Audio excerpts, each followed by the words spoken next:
Why would a president tear down the shield protecting his nation's most powerful weapons? Right now, Vladimir Putin is doing exactly that, and the reason behind it should worry the entire world.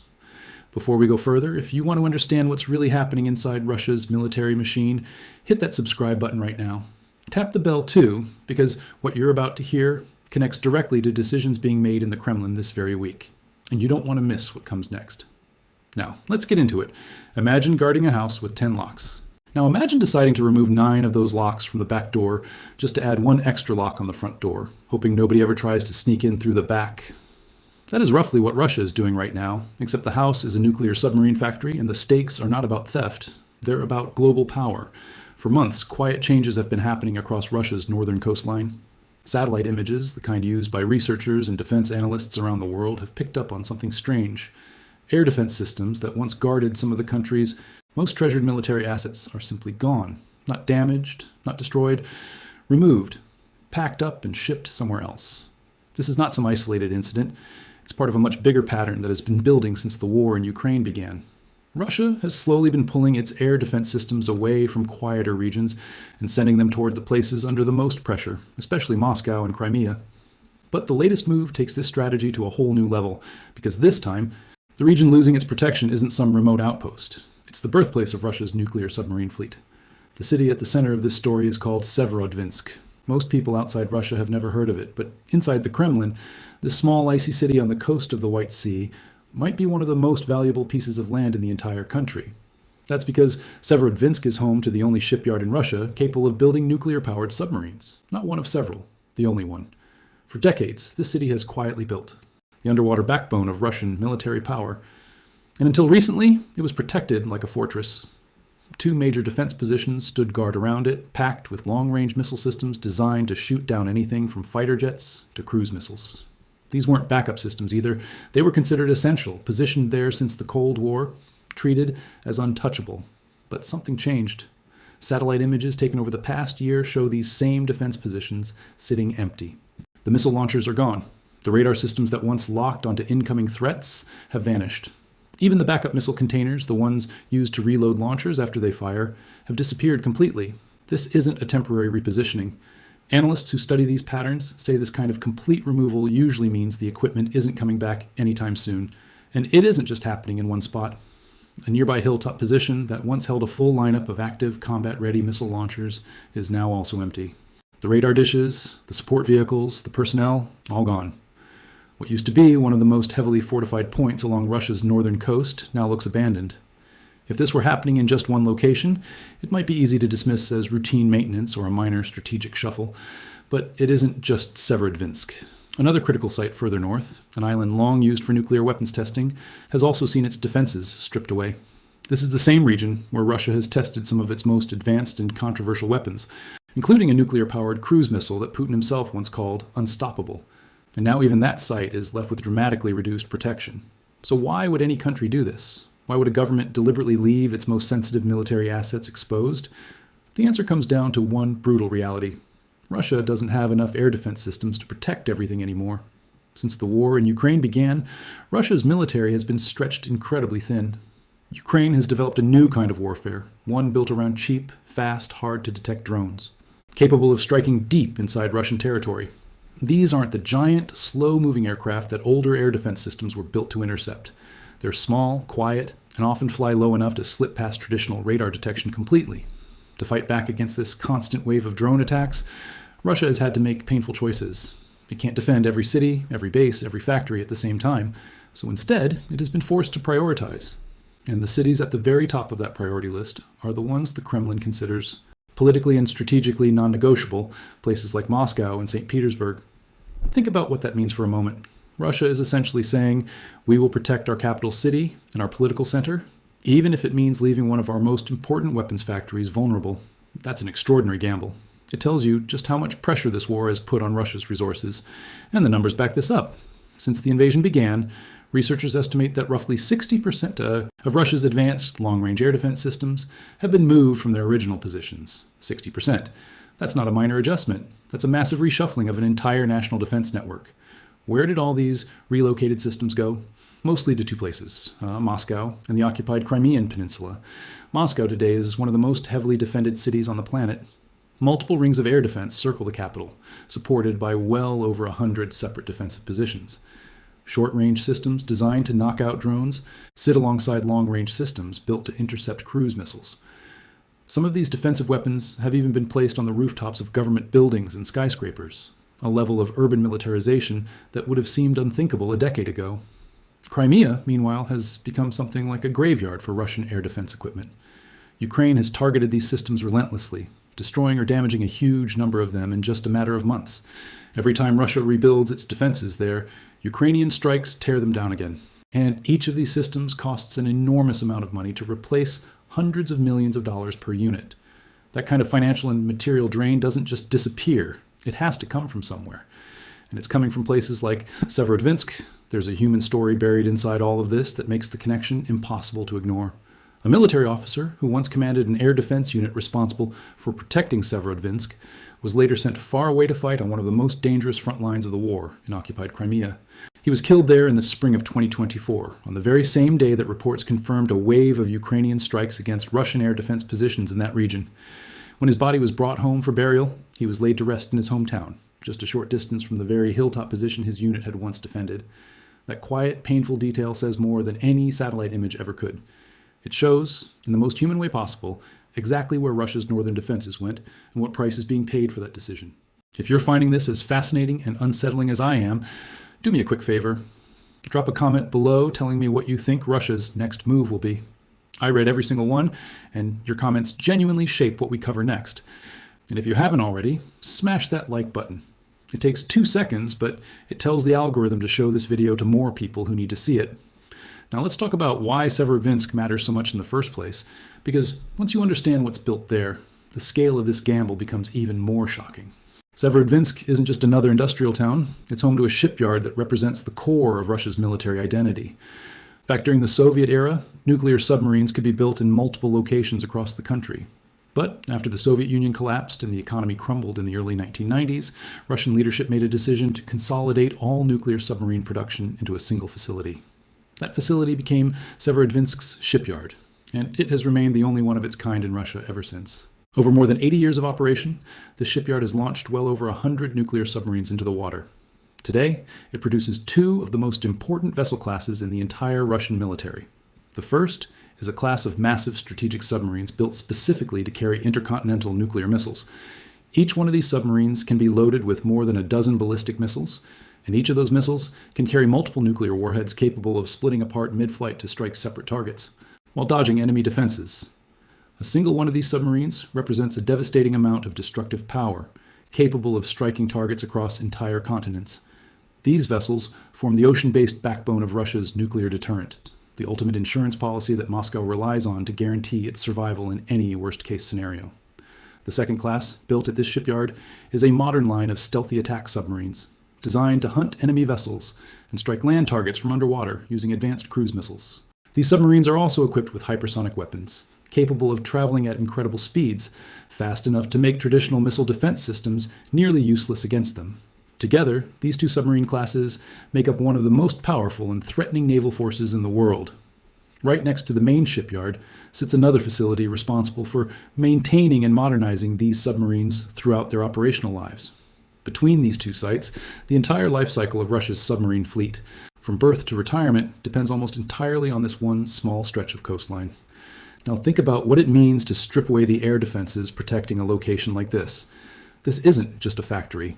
It's the single point of failure for Russia's entire underwater nuclear capability. If something happens to this shipyard, there is no backup facility waiting to step in. There's nowhere else in the country that can build these submarines. None. So why take this risk? The honest answer lies in the changing nature of modern warfare itself. For decades, Russia's air defense systems were designed with an old kind of threat in mind: large aircraft, high-altitude bombers, and fast-moving ballistic missiles. These systems rely on powerful radar to detect threats from far away and shoot them down before they get close. It's a strategy built for a different era of warfare, one dominated by big, loud, easily detectable weapons. But Ukraine changed the rules. Instead of relying on expensive traditional weapons, Ukraine has built a new generation of long-range attack drones. These drones are small, cheap to produce compared to traditional missiles, and specifically engineered to slip past exactly the kind of radar systems Russia has relied on for decades. They fly low, sometimes just above treetop level, using onboard navigation systems that don't depend on satellite signals, making them incredibly resistant to jamming. Many of these drones are also built using materials designed to minimize their radar signature, plastics and composite materials instead of heavy metal, which makes them appear on radar screens as little more than random static or a passing flock of birds. To minimize their radar signature, plastics and composite materials, instead of heavy metal, which makes them appear on radar screens as little more than random static or a passing flock of birds. Add to that the fact that some of these drones can carry a payload of well over 100 kilograms of explosives. Add to that the fact that some of these drones can carry a payload of well over 100 kilograms of explosives across distances of hundreds of kilometers, and you start to understand just how dangerous this new form of warfare has become for a country still relying on Cold War-era defense technology. Russia's traditional air defense systems simply were not built to catch threats like this, and building enough modern, updated defense systems to cover the entire country all at once is proving to be financially and logistically impossible. There simply aren't enough interceptor missiles. Of warfare has become for a country still relying on Cold War-era defense technology. Russia's traditional air defense systems simply were not built to catch threats like this, and building enough modern, updated defense systems to cover the entire country all at once is proving to be financially and logistically impossible. There simply aren't enough interceptor missiles, radar systems, or trained personnel to protect every valuable target simultaneously. This creates an impossible dilemma for Kremlin military planners. They have to make brutal decisions about what gets protected and what gets left exposed, and the pattern of those decisions reveals a lot about what Russia truly values most. Interestingly, certain assets have remained heavily protected no matter what. The launch sites for Russia's land-based nuclear missiles and the air bases housing its long-range strategic bombers have largely kept their defenses intact. In other words, Russia seems far more willing to risk its submarine production capability than it is willing to risk its offensive nuclear strike capacity. That's a telling choice. It suggests the Kremlin is betting that no one will actually attack a shipyard, at least not yet, and is prioritizing weapons it might need to use immediately over infrastructure that takes years to rebuild. But that assumption comes with enormous risk. Modern warfare has proven again and again just how vulnerable fixed, stationary targets are to drone attacks. A shipyard cannot move, it cannot hide, it sits in the exact same place every single day, which makes it a permanent, predictable target if anyone ever decides to strike it. If Russia's bet turns out to be wrong, the consequences could be historic. To really understand why this matters on a global scale, you have to zoom out and look at the bigger picture of what's happening in the Arctic region as a whole. The Arctic isn't just a frozen, empty wilderness anymore. It has become one of the most important strategic regions on Earth, and Russia has staked an enormous amount of its future on controlling it. Roughly 2/3 of Russia's sea-based nuclear retaliation capability is stationed in this northern region, based out of naval facilities along a peninsula not far from where Severodvinsk sits. Multiple nuclear-armed submarines wait there at all times, submarines capable of striking targets thousands of kilometers away without even needing to leave their home waters. This makes the region the true heart of Russia's ability to guarantee a nuclear response if it were ever attacked, a concept sometimes referred to as second strike capability. The idea that even if a country's other defenses fail, it can still strike back. Because this capability is so critical, Russian military doctrine treats the waters almost like a fortress zone, an area meant to be protected at all costs to keep these submarines safe. A concept sometimes referred to as second strike capability. The idea that even if a country's other defenses fail, it can still strike back. Because this capability is so critical, Russian military doctrine treats the waters almost like a fortress zone, an area meant to be protected at all costs to keep these submarines safe until they're ready to deploy into open ocean. But there's a natural vulnerability built into this strategy. To reach the open Atlantic, Russian submarines have to pass through narrow maritime corridors that NATO countries have been closely monitoring for decades using underwater listening networks. It's a geographic choke point that Russia has never fully been able to eliminate. Beyond the military value, there's also a massive economic prize hidden in the Arctic. As global warming continues to melt polar ice, a shipping route running along Russia's northern coastline is becoming more accessible than ever before. This route has the potential to cut weeks off shipping times between Asia and Europe compared to traditional routes through the Suez Canal.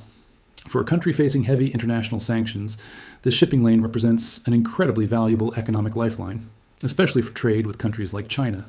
Russia has been investing heavily in massive icebreaker ships specifically designed to keep this route open and under its control.